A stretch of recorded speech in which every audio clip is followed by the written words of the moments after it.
everybody, and welcome to my Italian feast.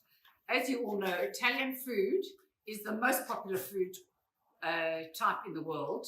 Wherever you go, whether you are in a Cambodian jungle or a Alaskan ice hut, you can find a pizza and some pasta.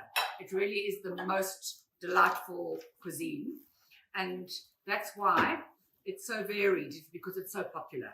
Now, first of all, I've sent you all your recipes, an Italian feast.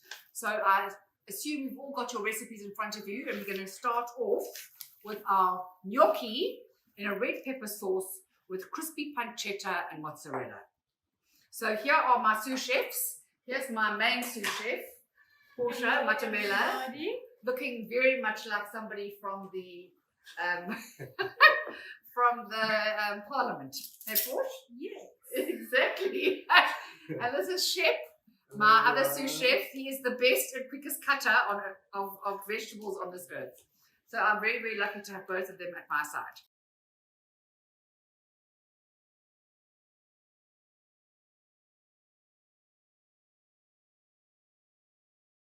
So what you're going to do for this, you're going to bring a saucepan of water to the boil. I've put salt in it already. And I'm using store-bought gnocchi because for Zoom classes, we are constrained with time. So what I'm going to do is I will put on my Facebook page and on my Instagram page a recipe for homemade gnocchi, because obviously homemade gnocchi is much better than the Devella and the Serena ones that you can buy all over Johannesburg and in South Africa. So what you're going to do, we're going to bring our pot of salted water to the boil, and we're going to put in our gnocchi, which are little puffs of potato and flour. And then what we're going to do is we are going to, when they've floated to the surface, it means that they're cooked, and we are then going to put them in a holding bowl with a little bit of olive oil while we make the sauce. So what we've done already, just to be very extremely efficient, we've fried off our little pancetta cubes already. And pancetta you can either buy from Supersconto, which is in Louis Botha Avenue, and I'm sure that you can get it at Giovanni's in Cape Town. And I suppose that that Italy place in Umhlanga as well in Durban. You are going to fry it off and get little crispy cubes like we've got there. Okay, glasses would help. Right, let's start. Okay, so we've fried our pancetta cubes and we've drained them on paper towel. We then are going to fry our red onion. Can I please have some olive oil? Because that's one thing I forgot to put on this table. Okay, so what I'm going to do is I'm going to fry off some red onions. And we're doing our cooking inside today because a cold front, some olive oil, Mama. I think it's over there on that table. Sorry, guys. The cold front is coming tonight, so it's actually completely, basically Arctic conditions outside. Thanks, Jeppy. And hence we are abandoning outdoor cooking today, and we're staying indoors. Okay, so what we're going to do is we are going to fry our red onion until translucent and softened. Okay. And we are also going to, at the same time as we're doing that, or rather we probably do this before, and we've done it before, is that I've got 4 red peppers, and I've just placed them in my 180-degree oven, and I've let them become charred, and we've then peeled off the skins and taken out the pips, and we've got them here in a glass bowl. I'm going to use most of them to make the red peppers pesto, and then the other one that is remaining, I'm going to cut in little strips to to put through the gnocchi. Okay. Now, if you don't want your onions to stick to your pan, you just add a little bit of salt, and then they give out more moisture, osmosis. It's the only thing I remember from my biology school work. And so that's all happening. So this is starting sugar oil. We'll get that going in a minute. We've done the pancetta, and then we've done our peppers. And then what we're going to do is I'm going to put my peppers and my almonds that I have already put under the grill. And we are going to put our garlic, and we're going to put some sun-dried tomato, some honey, and we are going to pulse it up until we have a puree like this, which is so delicious you don't understand. Okay, so this is our red pepper puree. I'm going to heat it up and put a little bit of cream in it. Okay, so for our red pepper puree, we're going to put most of our peppers in, not all of them. We're just going to leave a few for decor. Okay, so here are my red pepper puree. The red peppers, rather, for the puree. That's going to wait for later. Then we're going to put our garlic cloves. And then we are going to put our roasted red onions. Could you mind just opening this for me for a second? Sorry, my hands are full of. Okay, so out from this, I'm going to put a few strips of these sun-dried tomatoes that are languishing in oil, just to give it a little bit of a nice bite. Okay. A little bit of honey, because in actual fact, peppers are slightly bitter. So I always put a little bit of honey to counteract the flavor of the, counteract the flavor and balance it. How are those onions going? Porty wash? They're perfect. Okay. So let me put my glasses back on. So what we're going to do, we're going to put our garlic, our honey, our salt and pepper in the Maggi mix, along with our onions and our almonds. So into our almonds. And then we can put the onions in now. Let's put the onions in. And we can get the cream out of the fridge.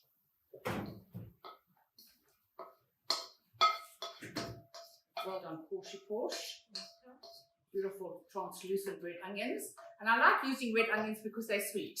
And I'm going to put a little bit more garlic in. I love garlic. Oopsie.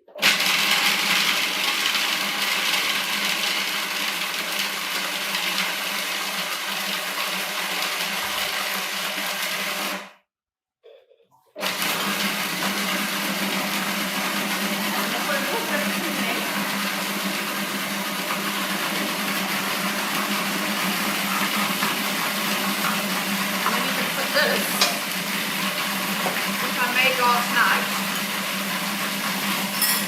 back in here, so nice.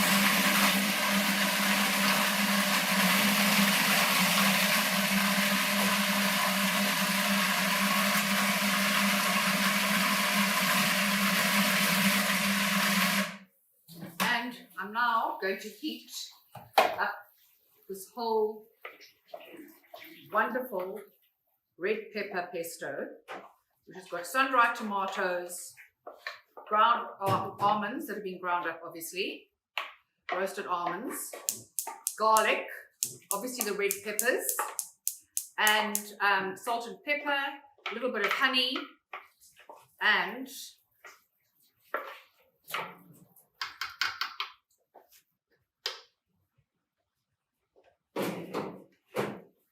the onion, obviously. Okay, what you have to do when you cook, guys, is you have to taste all the time. So Porsche, being my sous chef and right-hand lady, has to taste as well. I think we can do with a little bit of salt. Exactly. We're on the same page. And I'm going to keep this on my dirty spoons. And it's so nice, eh? Very nice. And I think what we're going to do, Porsche, is I'm going to put a little bit more cream in, just to make it a little bit looser. Okay. This water is taking an awfully long time to boil. So how we do this gnocchi dish is the following. I'm going to heat up my my sauce, my red pepper pesto. Red pepper pesto sounds like one of those alliteration exercises you do in special drama. And I'm going to put a spoonful of it in my dish when it's warm. And then I'm going to put a handful of my grated mozzarella on top of that spoonful of red pepper pesto. And then I'm going to put the rest of my mozzarella in my sauce. And along with that, I'm going to be putting in my baby spinach leaves. And I'm going to put in as well a few red pepper flakes, red chili flakes. I should go to the back because apparently that's better. So I'm going to put a few red chili flakes in there now because I love anything hot. And what I've also got for the top of my garnish is this bun hook chili oil, which I can basically drink. If it wasn't so vicious, I could drink it all the time. But it is extremely hot and extremely delicious. And what I'm going to do is I'm going to put my sauce, some cheese, my cooked gnocchi, which are cooked when they come to the top of the water. And then I'm going to put this baby spinach in the gnocchi water, just to wilt it down for a second. And I'm going to put more cheese, a little bit of parsley, a little bit of chives, my lardons, and on top of it, a little bit of my little bun hook chili, just so it gives us a nice vickle. Okay. What is this? All right, so basically, I'm going to wait with these ingredients. Let's leave them all here. My parsley and my chives. And my bun hook chili. So this is all going to go on top. And there's my dish. And here is my baby spinach, which is going to go into the water as well. So that is your gnocchi. And I actually made it last night for dinner. I also nearly forgot this. My lardons. Okay. I actually made it for my family for dinner last night. And they absolutely loved it because you're so used to having a red tomato sauce. It is quite nice when you get a surprise. It's not tomato at all. It's actually a red pepper. A sweet red pepper because you put in a little bit of sugar or honey. And it's got the telefonata, I call them, the strings of molten mozzarella. It is so delicious, you don't understand. So that is our first dish. And as I said to you, I will post somewhere very, very soon, in the next day or so, a wonderful homemade gnocchi. And I'm also going to post a recipe for a gnocchi with ricotta and spinach that doesn't have any potato. So for those people who are carb shy, like I should be carb shy, but I'm not.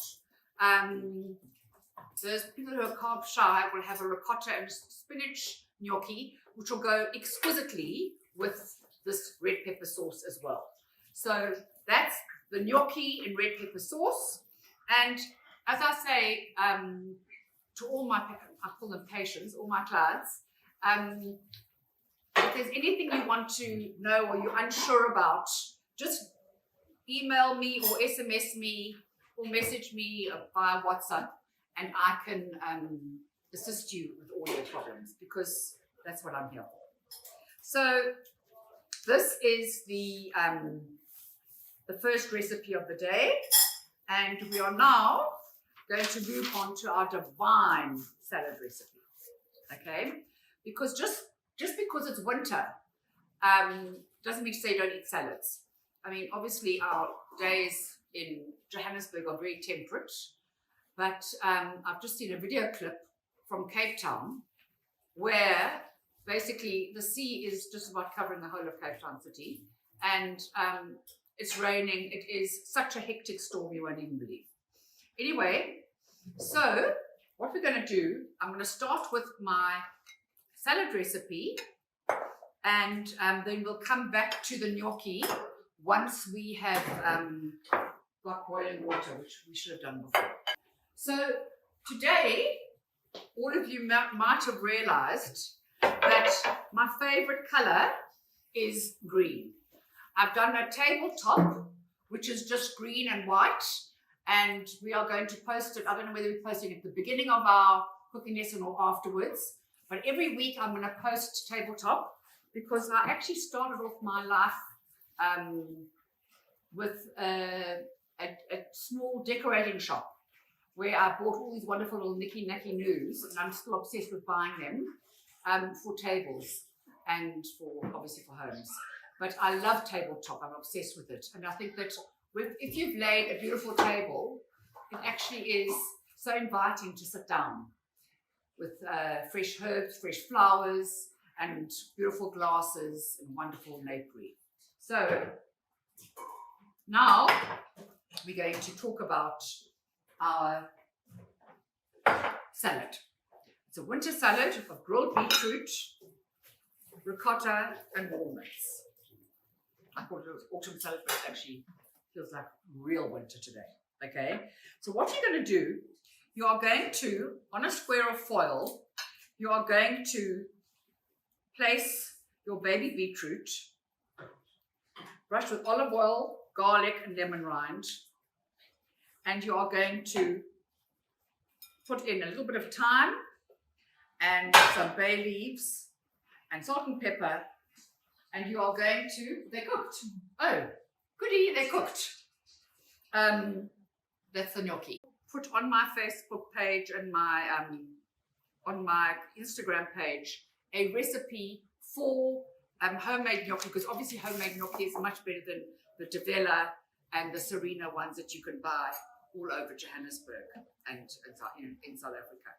So what you're going to do, we're going to bring our pot of salted water to the boil, and we're going to put in our gnocchi, which are little puffs of potato and flour.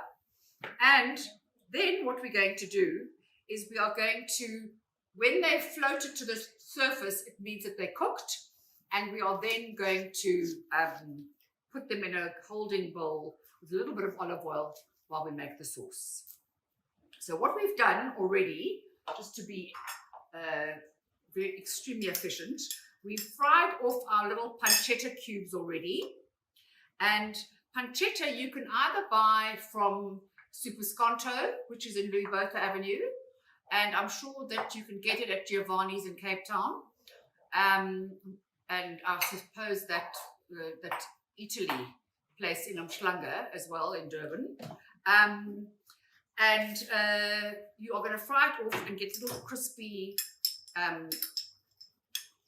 cubes like we've got there. Okay, glasses would help. Right, let's start. Okay, so we've fried our pancetta cubes and we've drained them on paper towel. We then are going to fry our red onion. Can I please have some olive oil? Because that's one thing I forgot to put on this table. Okay, so what I'm going to do is I'm going to fry off some red onions. And we're doing our cooking inside today because a cold front, some olive oil, Mama. I think it's over there on that table. Sorry, guys. The cold front is coming tonight, so it's actually completely, basically, Arctic conditions outside. Thanks, Jeppy. And hence we are abandoning outdoor cooking today, and we're staying indoors. Okay, so what we're going to do is we are going to fry our red onion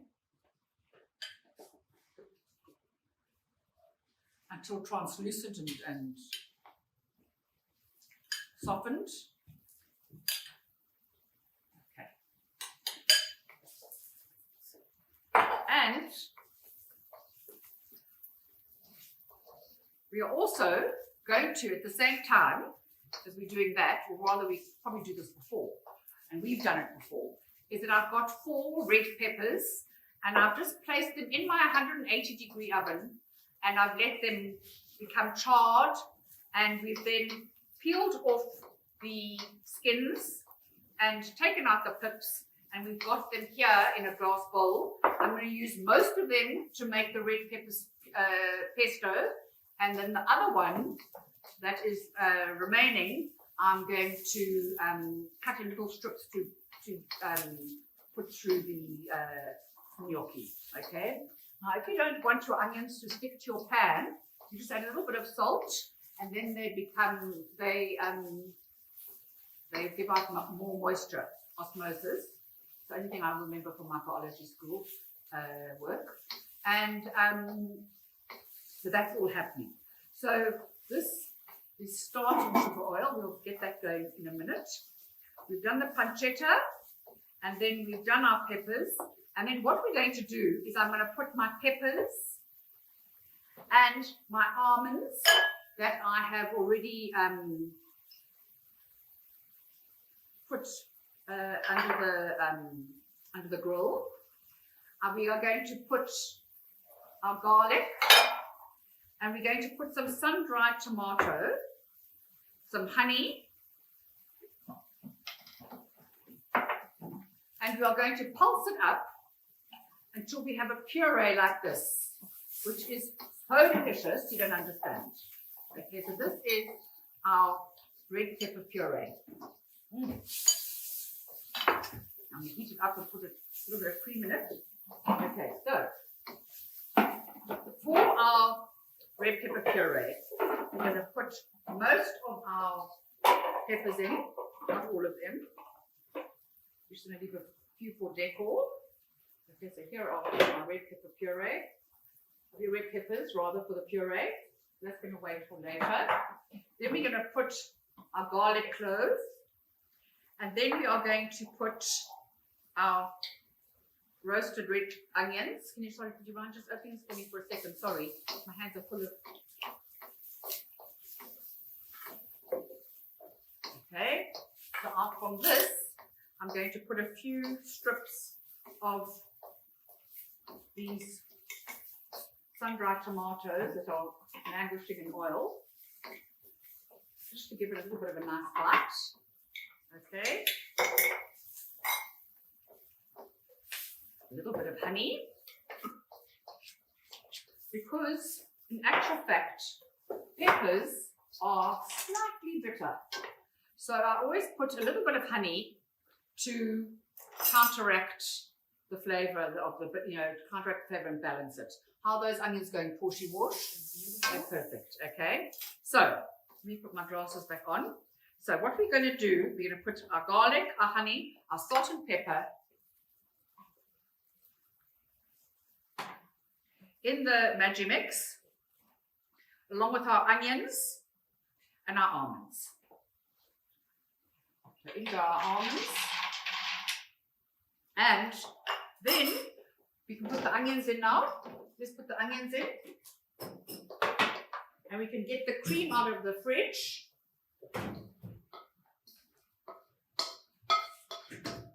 Well done, Porsche. Beautiful translucent red onions. And I like using red onions because they're sweet. And I'm going to put a little bit more garlic in. I love garlic. Whoopsie.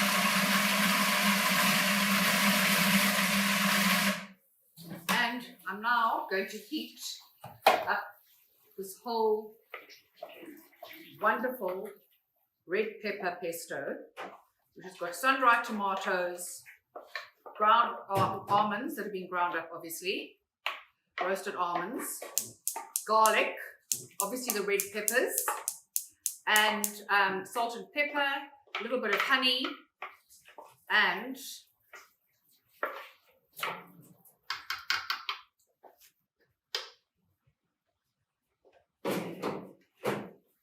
the onion, obviously. Okay, I mean, what you have to do when you cook, guys, is you have to taste all the time. So, Porsche,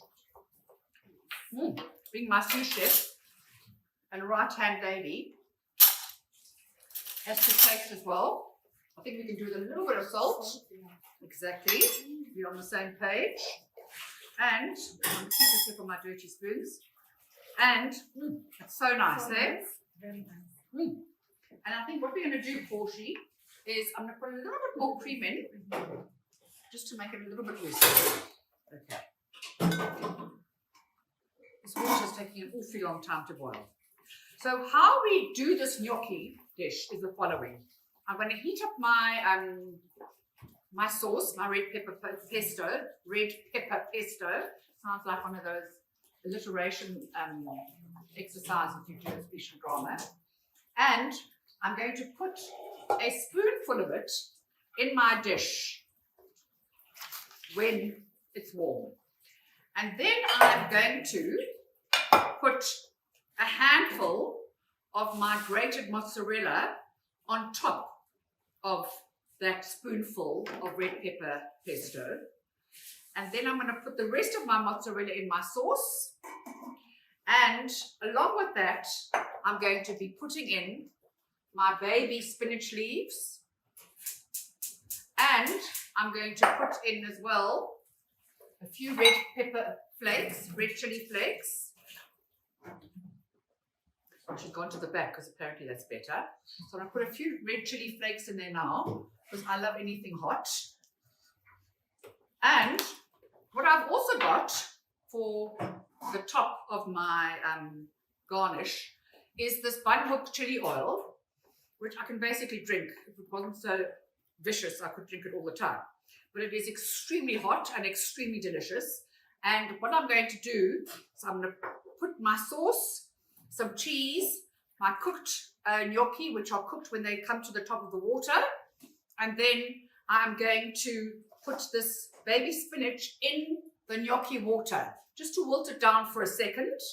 And I'm going to put more cheese, a little bit of parsley, a little bit of chives, my lardons, and on top of it, a little bit of my little bun hook chili, just so it gives us a nice vickle.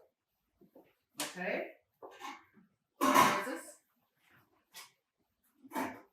All right, so basically, I'm going to wait with these ingredients. Let's leave them all here. My parsley and my chives. And my bun hook chili. So this is all going to go on top. And there's my dish. And here is my baby spinach, which is going to go into the water as well. So that is your gnocchi. And I actually made it last night for dinner. I also nearly forgot this. My lardons. Okay. I actually made it for my family for dinner last night. And they absolutely loved it because you're so used to having a red tomato sauce. It is quite nice when you get a surprise and it's not tomato at all. It's actually a red pepper. A sweet red pepper because you put in a little bit of sugar or honey.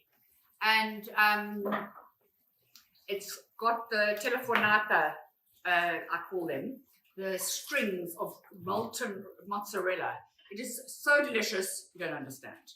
So that is our first dish. And as I said to you, I will post somewhere very, very soon, in the next day or so, a wonderful homemade gnocchi. And I'm also going to post a recipe for a gnocchi with ricotta and spinach that they don't have any potato. So for those people who are carb shy, like I should be carb shy, but I'm not, Those people who are carb shy will have a ricotta and spinach gnocchi, which will go exquisitely with this red pepper sauce as well. So that's the gnocchi in red pepper sauce. And as I say to all my, I call them patients, all my clients, if there's anything you want to know or you're unsure about, just email me or SMS me or message me via WhatsApp, and I can assist you with all your problems, because that's what I'm here for.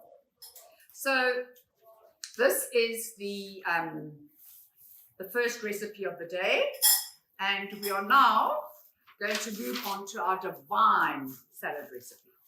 Okay, because just because it's winter doesn't mean to say don't eat salads. I mean, obviously our days in Johannesburg are very temperate, but I've just seen a video clip from Cape Town where basically the sea is just about covering the whole of Cape Town city, and it's raining. It is such a hectic storm you won't even believe. Anyway, so what we're going to do, I'm going to start with my salad recipe, and then we'll come back to the gnocchi once we have got boiling water, which we should have done before. So today, all of you might have realized that my favorite color is green. I've done a tabletop, which is just green and white, and we are going to post it. I don't know whether we're posting it at the beginning of our cooking lesson or afterwards, but every week I'm going to post tabletop, because I actually started off my life with a small decorating shop where I bought all these wonderful little knicky-knacky noos, and I'm still obsessed with buying them for tables and obviously for homes. But I love tabletop. I'm obsessed with it, and I think that if you've laid a beautiful table, it actually is so inviting to sit down with fresh herbs, fresh flowers, and beautiful glasses and wonderful napery. So now we're going to talk about our salad. It's a winter salad of grilled beetroot, ricotta, and walnuts.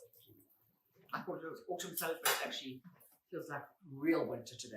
Okay, so what you're going to do, you are going to, on a square of foil, you are going to place your baby beetroot, brush with olive oil, garlic, and lemon rind, and you are going to put in a little bit of thyme and some bay leaves and salt and pepper, and you are going to, they're cooked. Oh, goody, they're cooked. That's the gnocchi. Okay, guys. So, we're getting back to our gnocchi. So, as I said to you, I'm going to put a little bit on the base, just in case those poor little gnocchis underneath don't get any sauce. Then I'm going to put on top of the sauce some grated mozzarella, and then into my sauce, which is beautiful and fragrant with a little bit of chili in it, I'm going to put the rest of my mozzarella,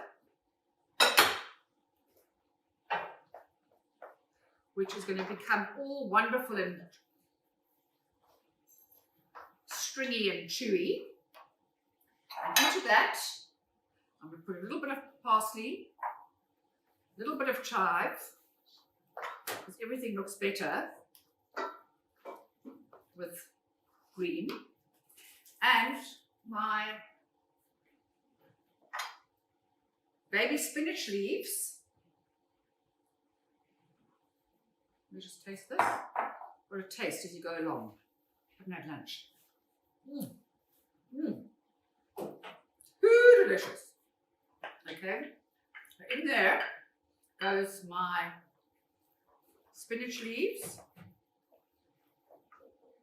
Give it a wonderful color. And here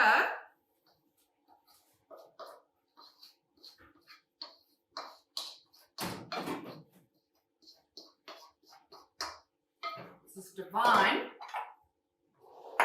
gnocchi dish with bits of grilled red pepper on top for nice color.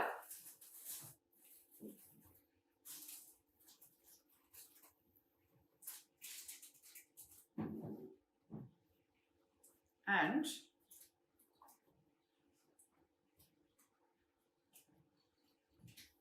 onto that, I'm going to put my lardons, some more parsley, and a little glug, as Jamie Oliver likes to call it, of the bunhook chili oil, and I'm giving it a splash of molten salt.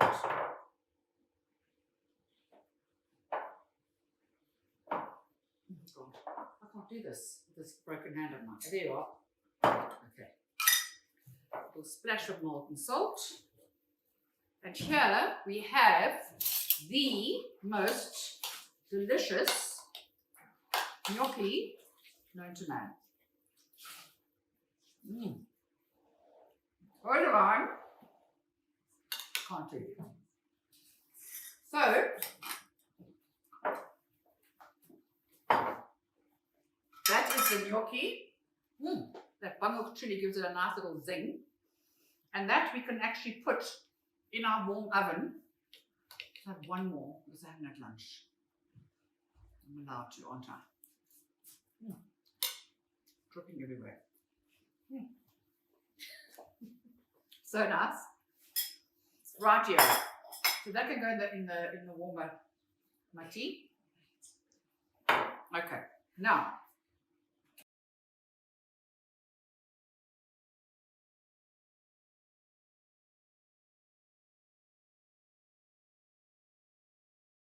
for the grilled beetroot and ricotta salad, we are going to bake our beetroot, our baby beetroot.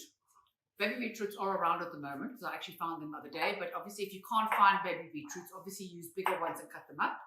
And we're going to scatter it with our garlic and our lemon rind, hot,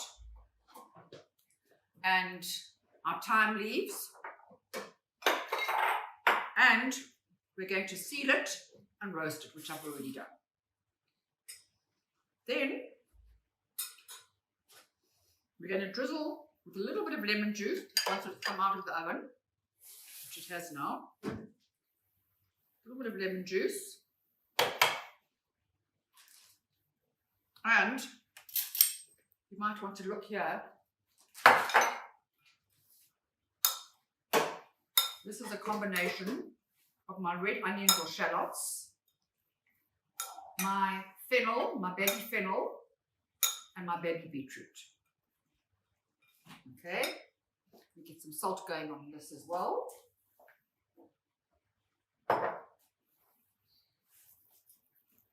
Okay, so we've cooked the fennel as well and we put everything together. And now we're going to toast our walnuts in a pan. So do you want to give me that small little pan, Oshi? So this is called our toasting pan.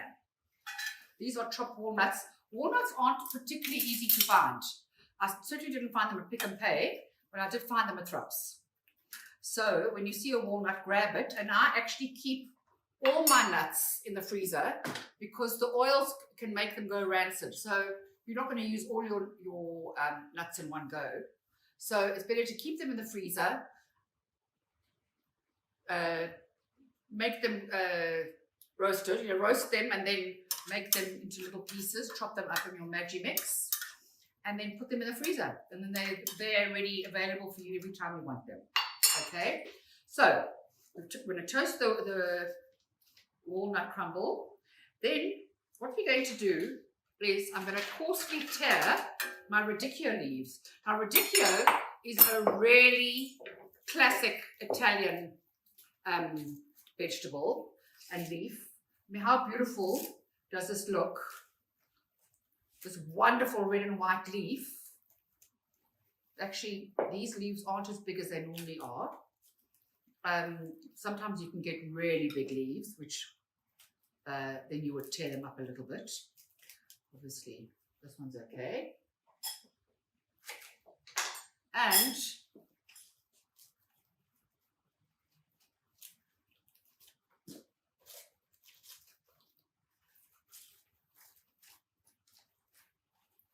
I think it's enough leaves. Just think of that'll show. Okay.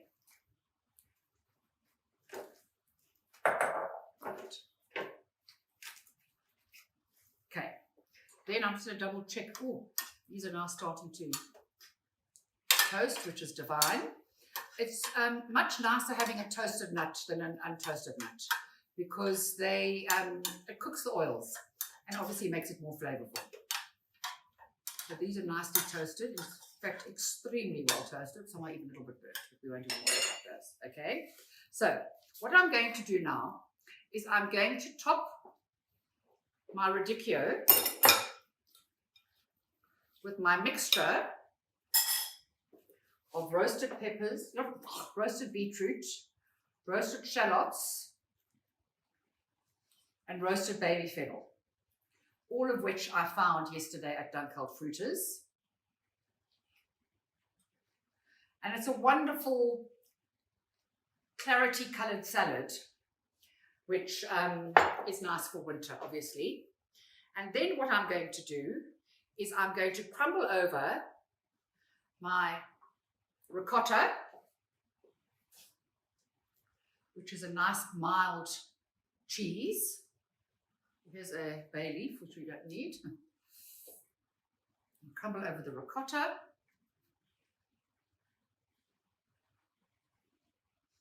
And then I'm going to use that for the dressing, Bush.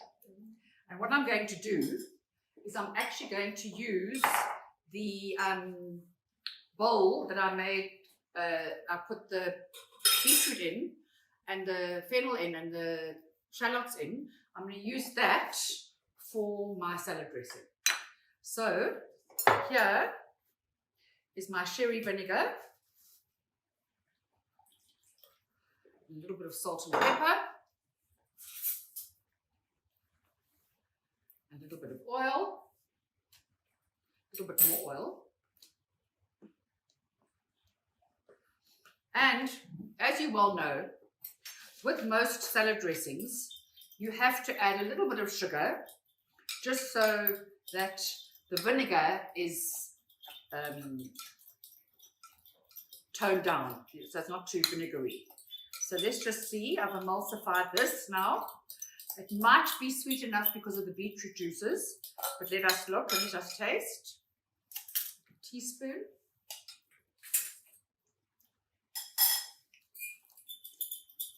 It's actually very nice.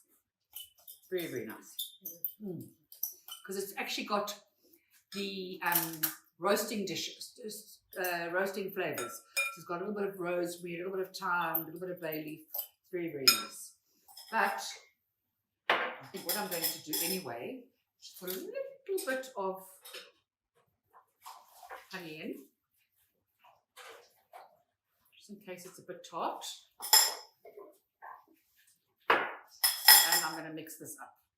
So what you'll do is you'll present your salad like that, and just before you serve it, you'll pour on the dressing because you don't want to obviously to make the leaves all flat and soggy, okay?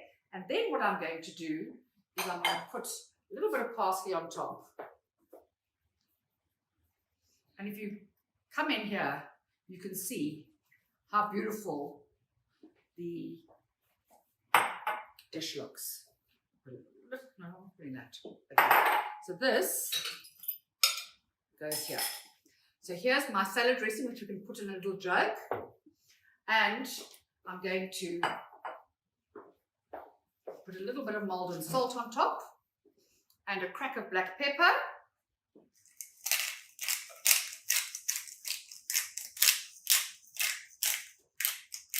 And some walnuts. And this is a wonderful winter salad. And these toasted walnuts smell So Moorish, I can't tell you. So that is that salad. Very quick and easy. Okay. So here this is looking all gorgeous. Oops. So that's actually a meal in itself, just about. Okay, now, moving on from there, we are going to make the osso buco alla Milanese. Now, as you know, Portia is my official meat taster. As my sous chef, she tastes all the meat and helps with all my meat dishes because she's a carnivore and I'm a vegetarian. Well, I'm a pescatarian, I think that's what they call us. And now we can go through this. Now, osso buco is a famous Italian dish, as you know. And they love veal, they love tonata, they love osso buco. And we're going to cook it now because it's a wonderful winter warming dish. And it is a stew which you can make one day and eat the next. So it's got lots of benefits, okay? So what we're going to do is we are going to sear our meat on each side until golden and caramelized. We're going to discard the oil from the pan and set aside. We then are going to cook our onion. So in this dish, I'm going to put a glug of oil and charge up the engines, and into that I'm going to add my white or brown onion. Okay, just wait for the oil to get a little bit warm, and we're going to cook it until it's translucent over low heat. We then are going to pour in our wine and allow it to evaporate. Sorry, I've got a broken hand still. Can't actually basically do one thing. Thank you, Mama. And then what we're going to do, we're going to add our tomatoes, our beef stock or veal stock, and we're going to bring it to the boil. We then are going to, after this has happened with all the tomato and everything, we're going to re-add our veal into the dish and make sure that it's covered. And we're going to put a layer of foil in the oven and cook it until further notice. Then we are going to make the gremolata, which is a topping for the dish, and it consists of grated lemon peel, parsley, anchovy, garlic, and salt and pepper. And it's a wonderful, fragrant flavor to put on top of a dish to finish it off. Okay, so in here are my onions.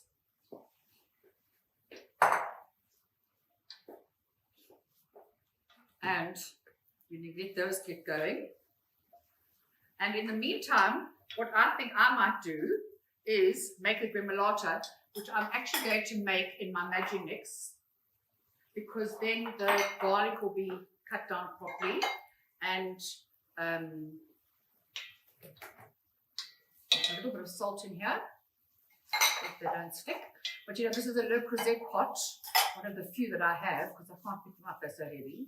And things never get stuck at the bottom of a Le Creuset pot. I don't say never, but it's got such thick cast iron, it's such good quality that nothing ever sticks. So whereas the woks that I use all the time are very thin because they're made and designed for high heat, quick cooking, and they can burn a thing in a flash in a second. Okay, so this is all starting to get translucent, which is marvelous. Just going to put this on so the heat stays in. And in the meantime, I'm going to start making the gremolata. So I'm going to put my lemon peel,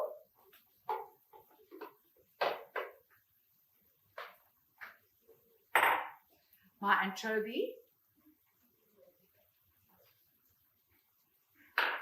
my garlic, my salt and pepper, And I'm going to whip it up.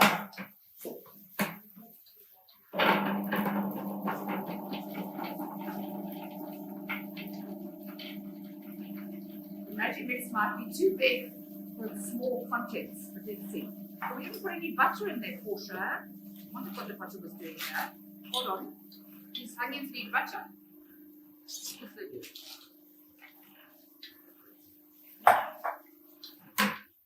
Okay, well, this gremolata basically is the smallest gremolata I've ever seen. Okay, so let me get a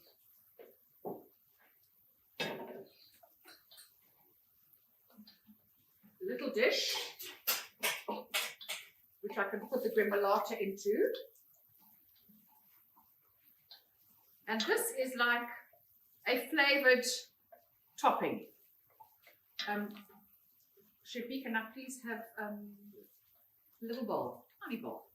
Okay, so into that we're now going to add our vino. So we're going to cook off of it. And here is my gremolata in a very, very big bowl. It doesn't matter. Okay, and into that, I forgot to add parsley, but I'm going to add chives because they're here. Okay, so here's my wonderful green and anchovy and lemony gremolata mixture, which I'm going to put on top of the osso buco when we serve it. So there that is. Okay. So, guys,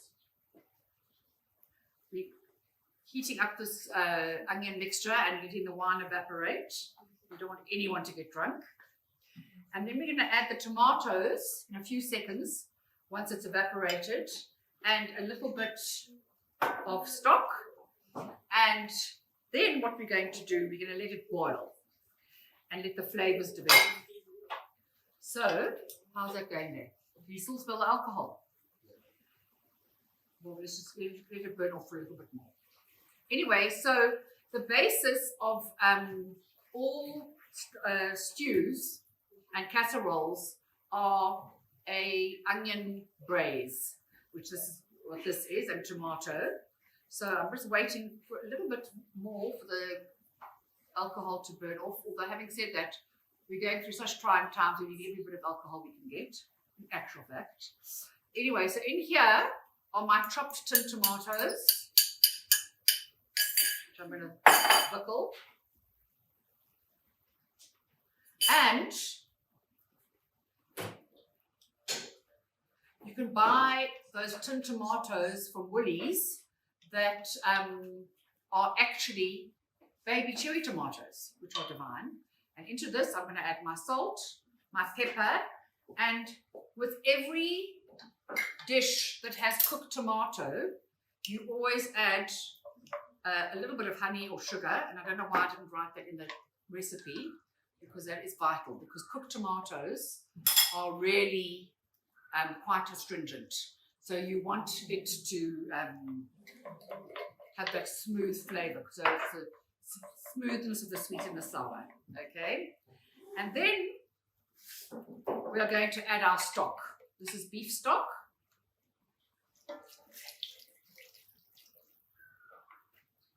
And we're going to let that boil. So we'll put the lid on, and then we're going to add that, and we need some foil, and then we're going to put it in our oven and let it cook down for 2 hours at 160, I think it was. No, it's 180. Okay.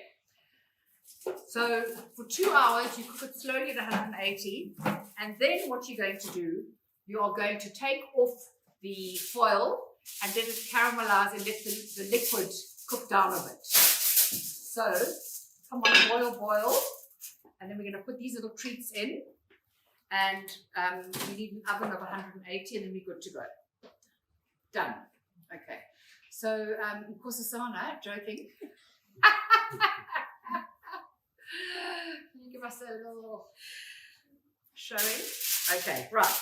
So this is the osso buco, which you can serve with polenta over pasta with mashed potato. Lots of people like it with mashed potato because it's a very comforting, divine dish.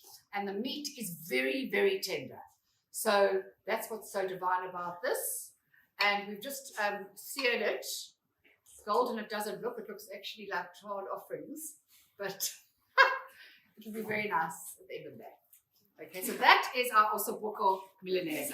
And what's nice is that you can make it in advance, leave it in your casserole dish, and hope for the best.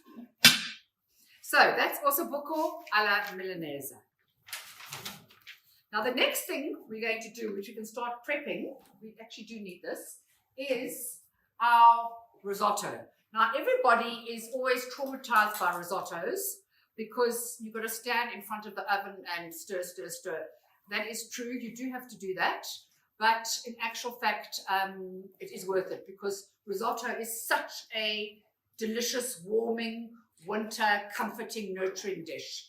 So let me just see my little babies, not just yet. So for the risotto, I'm just going to talk you through it. There are 3 types of risotto rice. 2 are very easily available in South Africa. That's the arborio and the carnaroli. And the carnaroli are the Rolls Royce of risotto rices. So what I'm going to do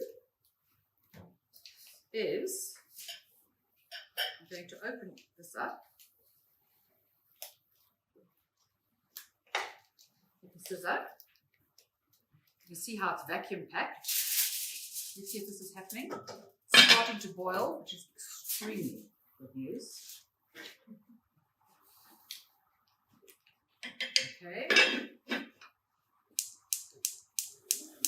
So this is the carnaroli, Scotti, my old name, before I got married, Scotti. Right, okay. So what we're going to do is we're going to put, when you start a risotto, what you have to do is you have to put a pot of stock on the stove on low heat, because obviously while you're stirring and cooking the risotto rice, your stock needs to be hot. Otherwise, the whole bowl goes down in temperature and it takes so long to come up again. So if you cook it with warm stock, it makes the process much quicker. Okay, now this is now we're going back to the Osso. I just want to taste this before the meat goes in. Check that it's flavorful. A little bit of vino, onion.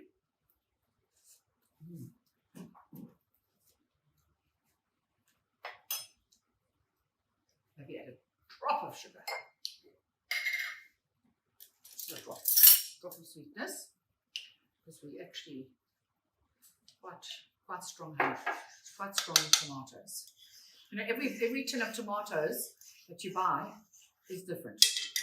So got to remember that. Okay, so this is all happening, and now what I'm going to do is I'm going to place my little Osso buco, my little veal delights in the water, in the gravy, sorry, and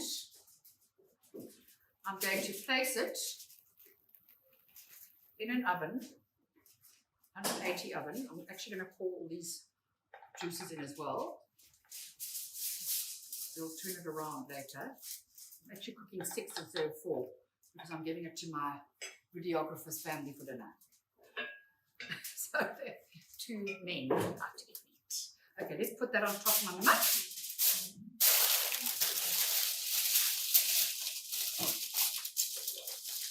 And that goes in the oven. And we've got the gremolata to fill. We're now going to start with our risotto. So here is my stock. I've got vegetable stock in here that I'm heating up again. We just need a soup ladle because I'm going to ladle my, I'm actually going to move it along a bit. I'm going to move it there so it's close to the pot. Okay, so what we're going to do, we're going to put this over here. Careful, it's hot, of course. So here's my beautiful stock, which we're going to heat up so that it makes the cooking of the risotto quicker. All right, so that's that. Then what we're going to do, we're going to saute some garlic in a pan. So here's our olive oil. And our garlic, which we've already crushed. Would help us if the fire was on. And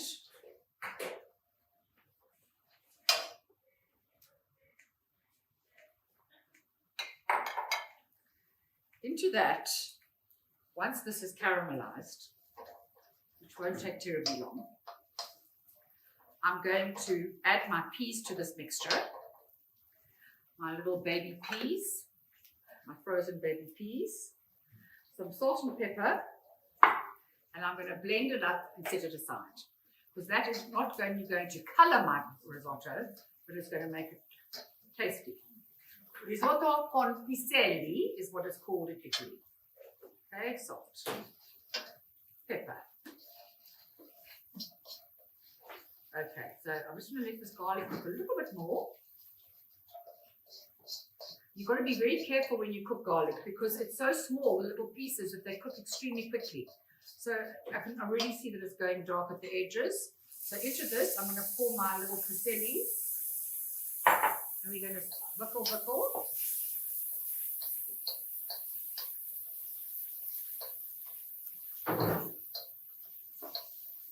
Oh, doesn't that smell beautiful?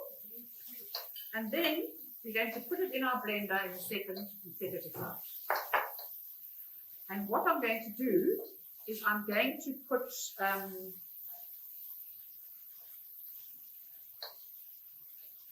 that's perfect there. Okay. All right, so let's just do this. Just put it in the blender to make a pea puree. An extremely tasty pea puree.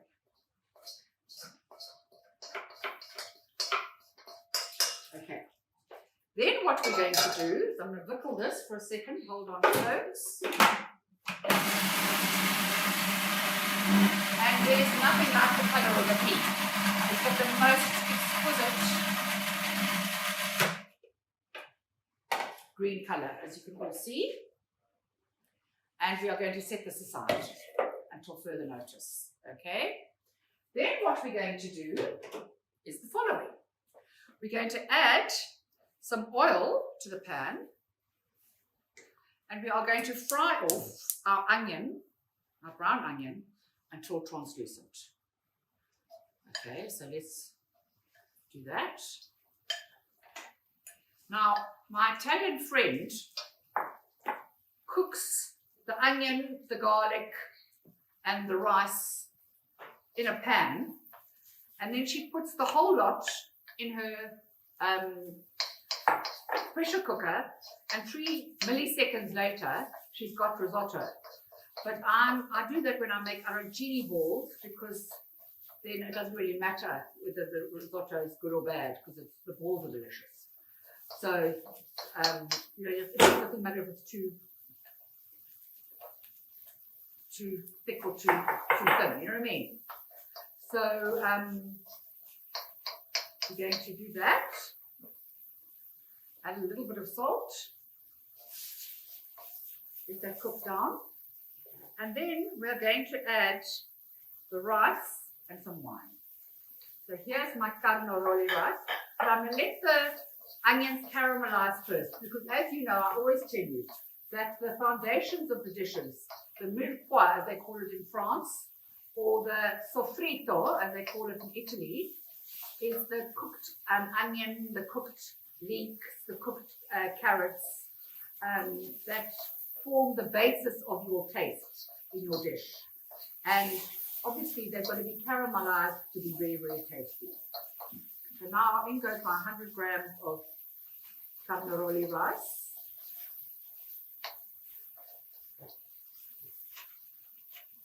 Okay.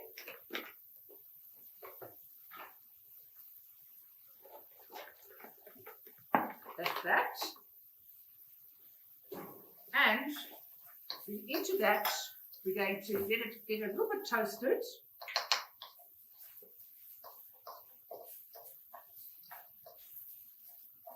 And now we're going to add our wine.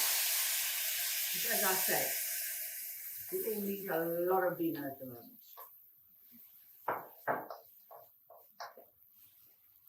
So I'm going to let the wine evaporate, and then I'm slowly going to add my boiling stock.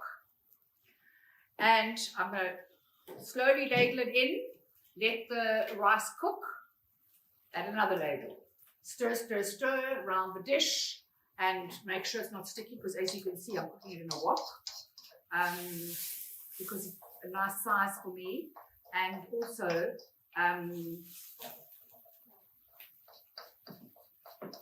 if you're making a lot of food, a wok is perfect. So into this, we're going to add our first ladle of stock. And we're going to let the stock start cooking our rice. But unfortunately, this is a labor of love, and there are lots of little anecdotes in Italian cooking books that say that if you don't act with love and patience when you're cooking a risotto, it won't taste nice.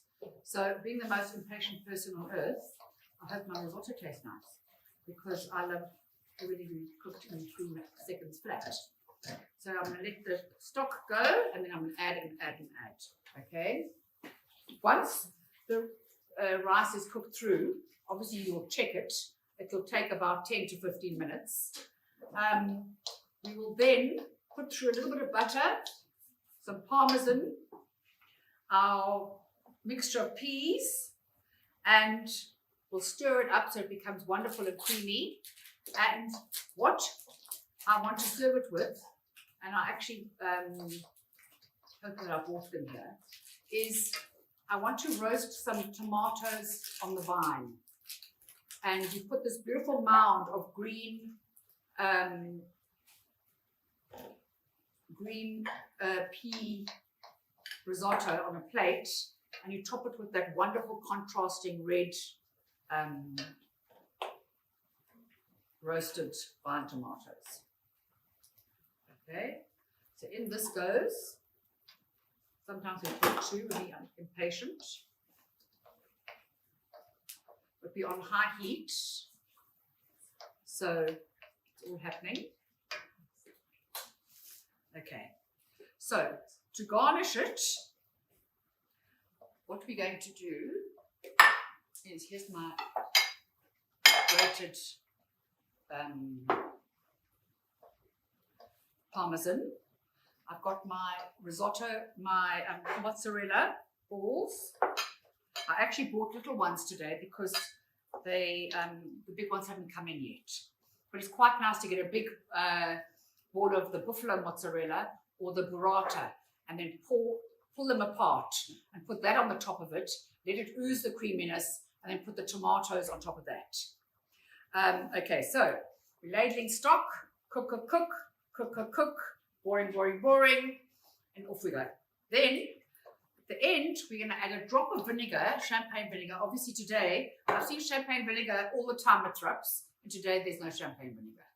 So just use normal white wine vinegar.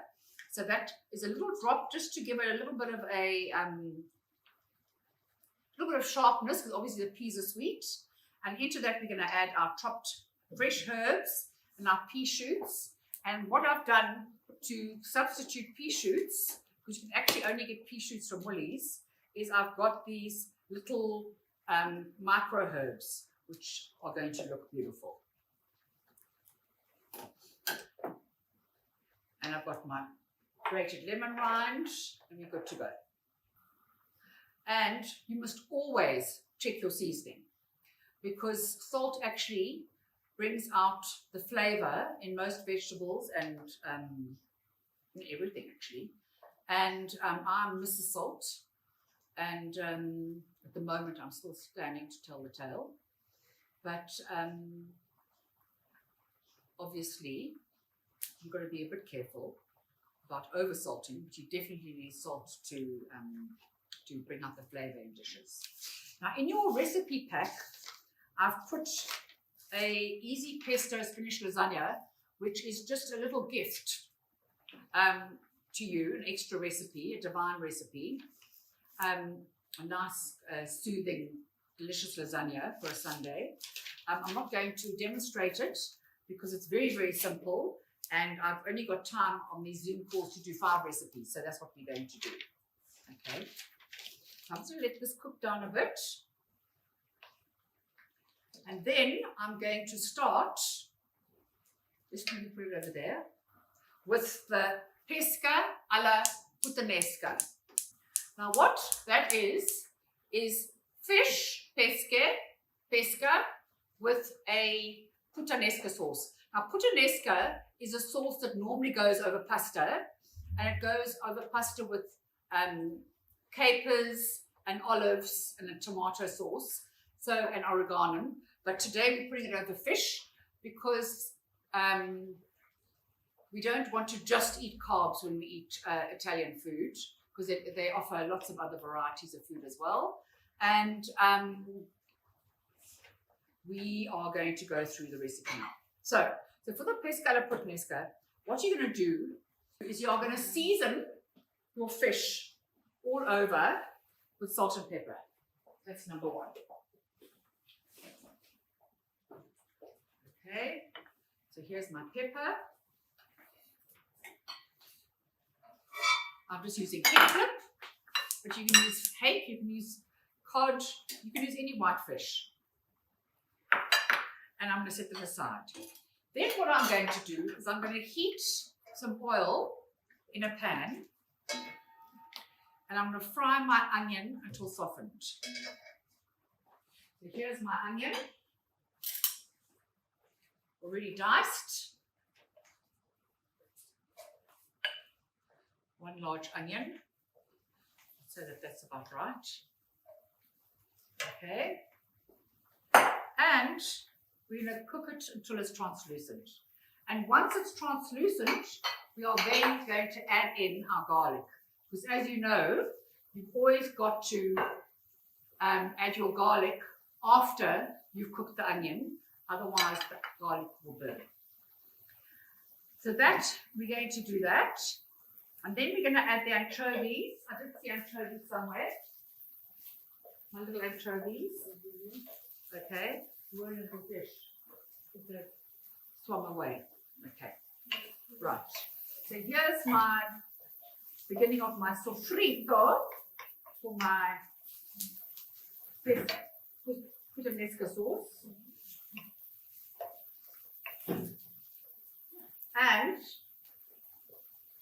I'm then going to, once I've added my garlic, I'm going to add my anchovies and just break them up with a wooden spoon so that they melt into the garlic and onion mixture. The smaller you cut your onions, the quicker they cook, obviously.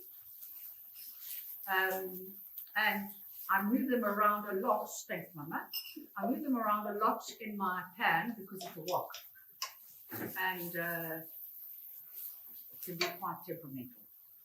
So then what we're going to do is we're going to stir in our wine, our tomatoes,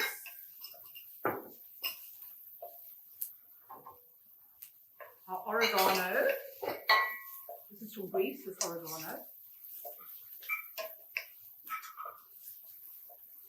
And dried chili flakes. Mama's favorite. Okay, so into that pot, I think we're ready for garlic, huh? Yeah. So in goes a little garlic. And how many anchovies? 3. 1, 2, 3. Another 4 to 3. And then what we're going to do there, Porsche, is we're going to mash the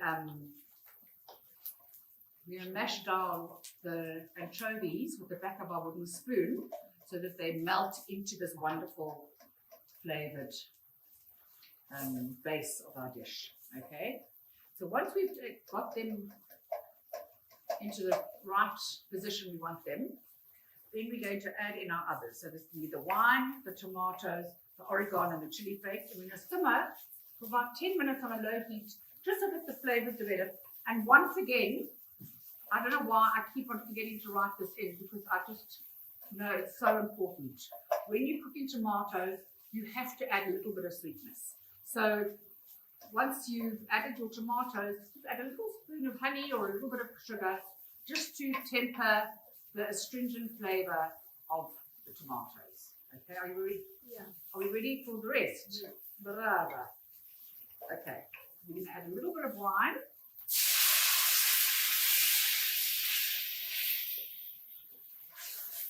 We're going to add a pinch of oregano. And just remember, guys, that dried herbs are much stronger in flavor than fresh herbs. So if a recipe says use 1 teaspoon of oregano, you'll use half a teaspoon of dried oregano because it's much stronger. And then into that, I'm going to put my chopped tomatoes, and I'm going to put a little bit of honey.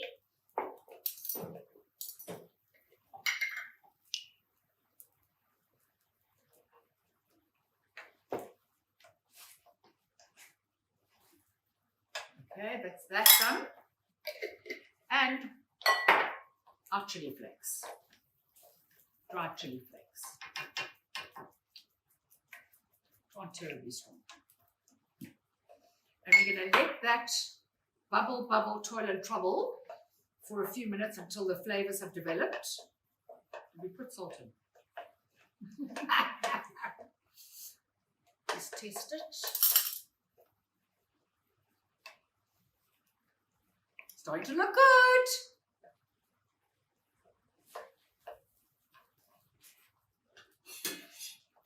We will stock in our risotto.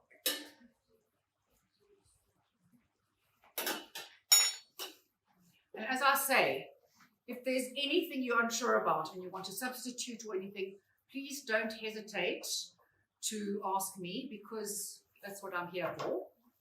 And it's very, very important that you understand fully how to cook these dishes, because I want you to create beautiful dishes at home. That's why we're doing this. So let me just taste the flavors of this. So it's so nice with the oregano in. Stunning.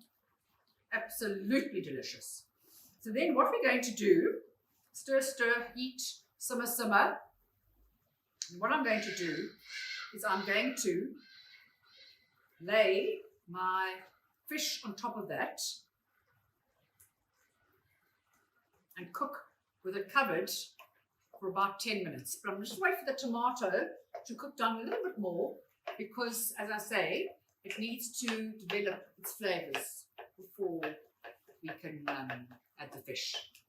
So this you can make in advance. Keep the fish on the side and then add. Let me move over to my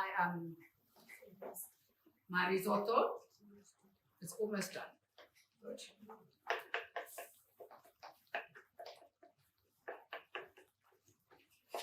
Okay, let me get it. Can I have a spoon there, Portia, please? Okay, so you do have to taste. A little bit longer. Not a lot.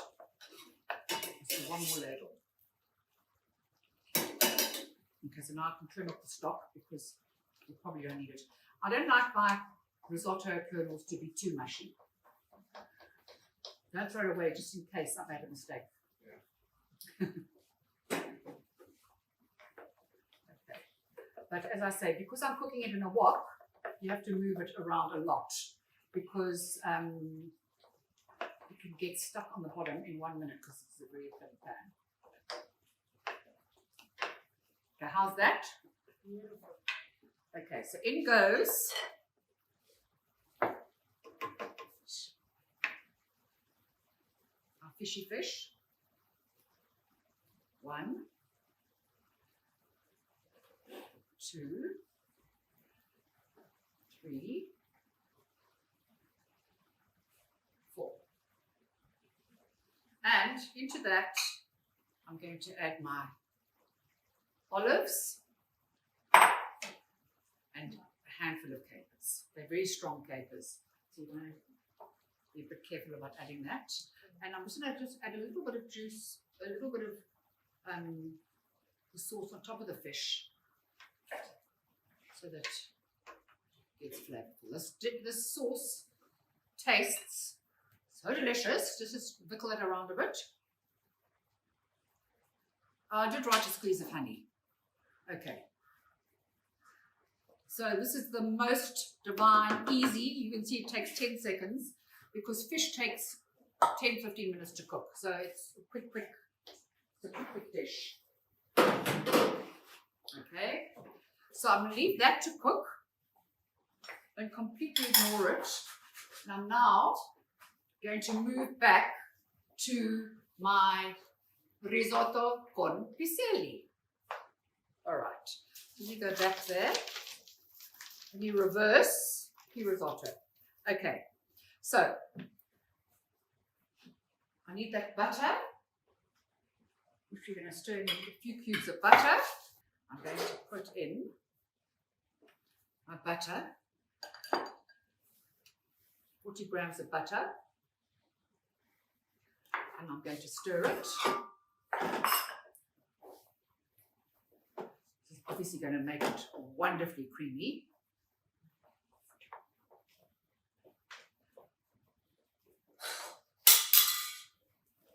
And then into that, I'm going to add my grated Parmesan.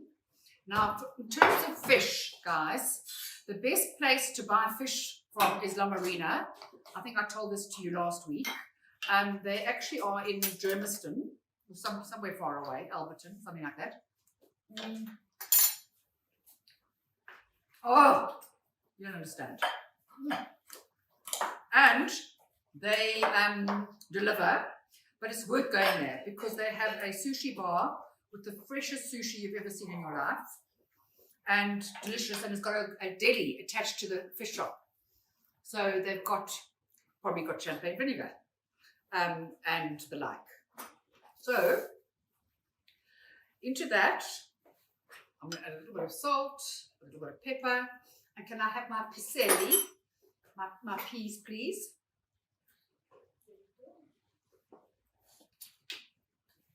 This is actually our dinner tonight. I'm extremely excited about. So in goes my pea.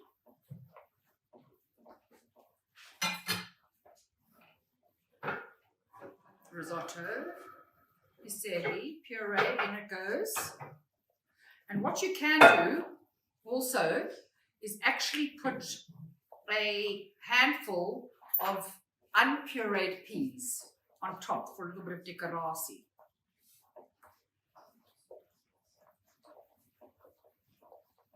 Okay, now I've got to have a taste, obviously. Okay, so in here goes, no, I can't open this, sorry. In goes some parsley,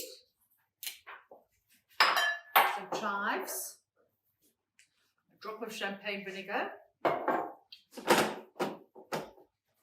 How stunning does this look? Okay, that's going to be on top, that's going to be on top.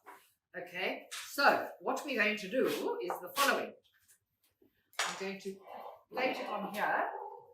Let me just double check the taste. You've got to taste all the time. So nice. Wonderfully creamy, slightly astringent. I don't think this is enough for 4 people. Especially my greedy husband. He loves risotto. Okay, so onto that, I'm going to put my torn mozzarella, a pinch of my lemon rind,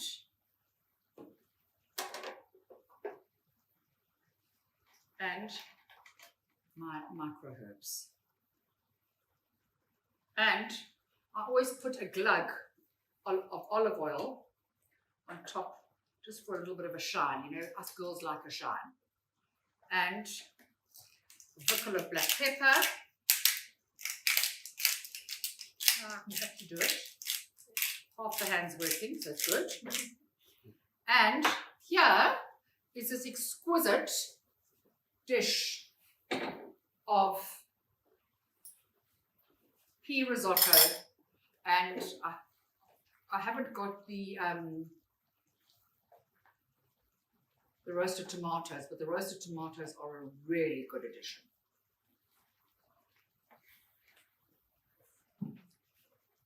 And here is my puttanesca, just smelling good. And we need a dish for that. Let's put it on a green dish as well. So we've done our beautiful salad. We've done our risotto. We're about to present our pesca. What did you say? It's not finished yet? Not ready yet.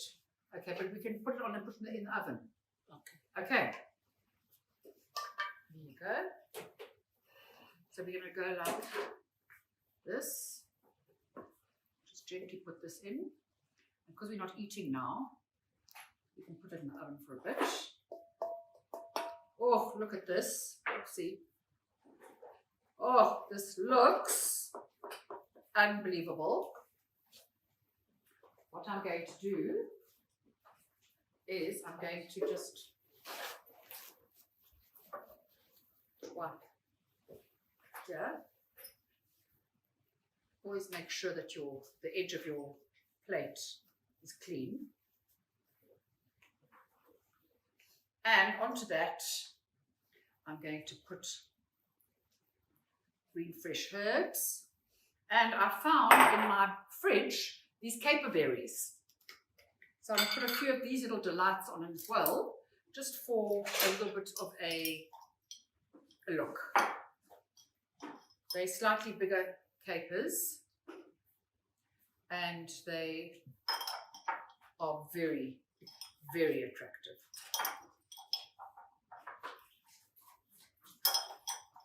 Right, so here's the wonderful caper berries. So here's our dish of the day. Beautiful fresh herbs. Let's put a little bit of black pepper on.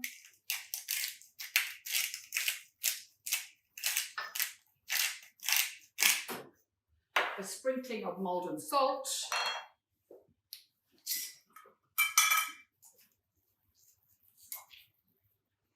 And that is the dish. Those are the dishes. So that can go. Now what we need to do is rather warm. I've put a sprinkling of red chili flakes, which are rather strong. So guys, those are my Italian recipes. The risotto, the gnocchi. Let's take the gnocchi out so we can see it, Mama, please. And the Osso buco is still going to be cooking, but we'll put our gremolata on top when it's done. And we've got our gnocchi, our risotto, our wonderful salad, and our